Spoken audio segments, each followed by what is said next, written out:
দ্বিতীয় বিষয় বলছিলেন তিনি যে আমার নিজের ইচ্ছা পছন্দের চেয়েও খ্রিস্টকে বেশি প্রেম করতে হবে। আমার নিজের ইচ্ছা পছন্দের চেয়েও, একটা বিশ্বাসীর ইচ্ছা থাকতে পারে, পছন্দ থাকতে পারে, জীবনে অনেক কিছু আমাদের মধ্যে অ্যাক্টিভ থাকে যখন আমরা প্রভুকে জানতাম না বা জানিনি, কিন্তু সেইগুলো আমাদের জীবন থেকে সহজে বেরোতে চায় না।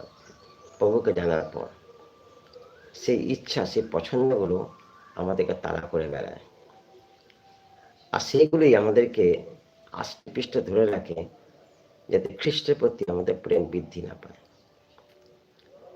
সেগুলোর মধ্যে অনেক কিছু আছে, যেমন অর্থ আছে, শক্তি আছে, জীবন আছে, উঁচুতে ওঠার স্বপ্ন আছে, অনেক কিছু।